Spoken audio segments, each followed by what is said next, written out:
Hello students, welcome to my channel. I hope you all are doing well.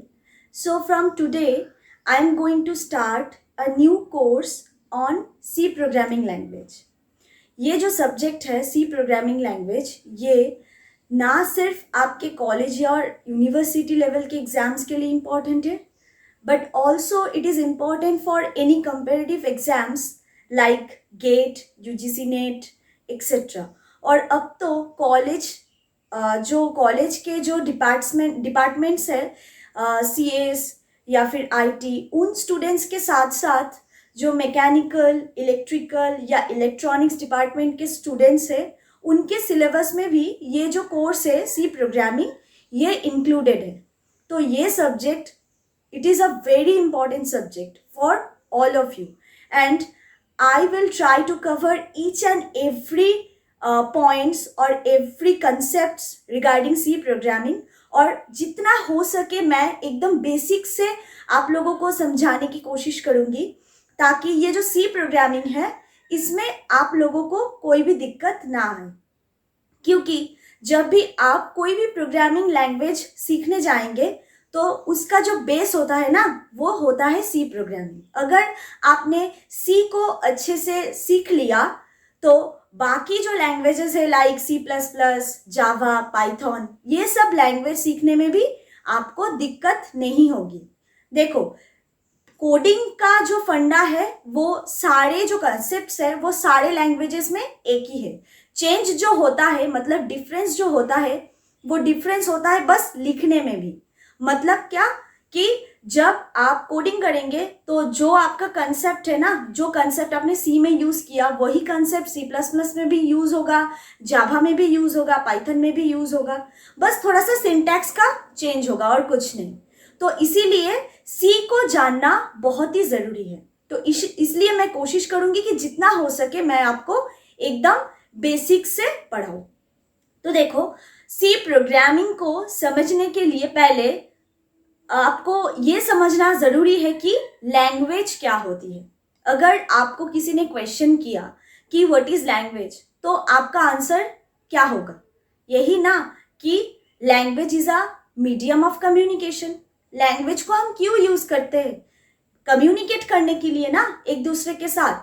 मतलब मैं आप लोगों के साथ कम्युनिकेट कर रही हूँ, मैं आप लोगों को पढ़ा रही हूँ हिंदी में या इंग्लिश में या बंगाली में, तो मैं ये तीनों लैंग्वेजेस यूज़ कर रही हूँ पढ़ाने के लिए.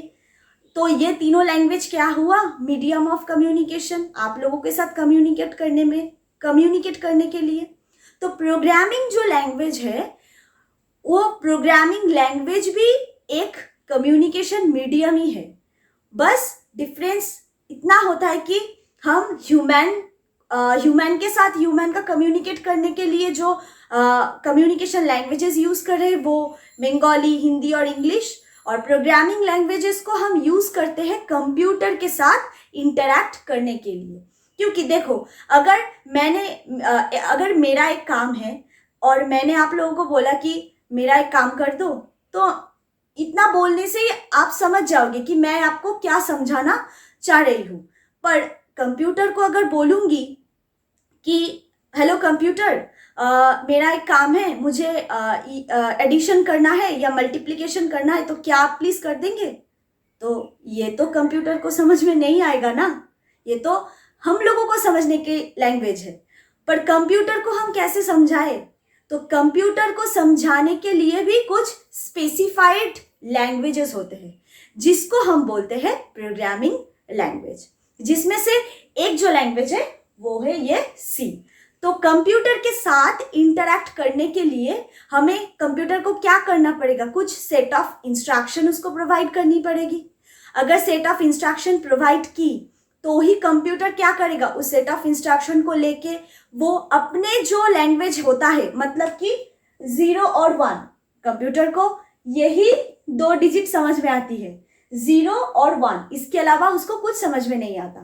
तो वो क्या करेगा? हमारा जो कोड होता है, वो कोड को, मतलब हम जो इंस्ट्रक्शन उसको देंगे, वो इंस्ट्रक्शन को वो क्या करेगा? अपने जो मशीन लैंग्वेज है, मतलब 0 1010 इसके सीक्वेंस में कन्वर्ट करेगा, मशीन लैंग्वेज में कन्वर्ट करेगा।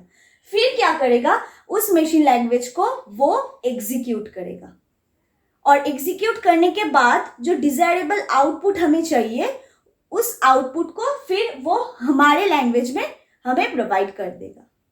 तो यही है एक बेसिक इंट्रोडक्शन कि सी जो है वो एक प्रोग्रामिंग लैंग्वेज है जिसको यूज करके हम एक कंप्यूटर के साथ इंटरैक्ट करते हैं, कि कंप्यूटर को हम इंस्ट्रक्शन प्रोवाइड करते हैं और उस इंस्ट्रक्शंस के बेस पे कंप्यूटर जो होता है कोई भी कंप्यूटेशनल ऑपरेशन परफॉर्म करता है।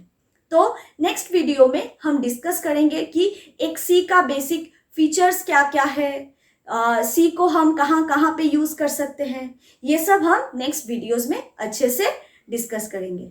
तो अगर आपको इस टॉपिक रिलेटेड कोई भी क्वेरीज हो, आप कमेंट बॉक्स में कमेंट कर सकते हैं ताकि मुझे भी समझ में आए कि आपको कहाँ कहाँ समझने में दिक्कत हो रही है, आपको कौन कौन सी चीज़ें समझ में आ रही है, कौन कौन सी चीज़ें नहीं समझ में आ रही है। और अगर आप लोगों को मेरी जो वीडियोस है वो इंफॉर्मेटिव लगे तो प्लीज़ ज़रा सब्सक्राइब कर दीजिए, लाइक कर दीजिए, सबके साथ शेयर कर दीजिए ताकि आप सब लोगों को मैं जितना हो सके गाइड कर सकूं, हेल्प कर सकूं और आपके स्टडीज़ को बूस्ट अप कर सकूं। Thank you so much.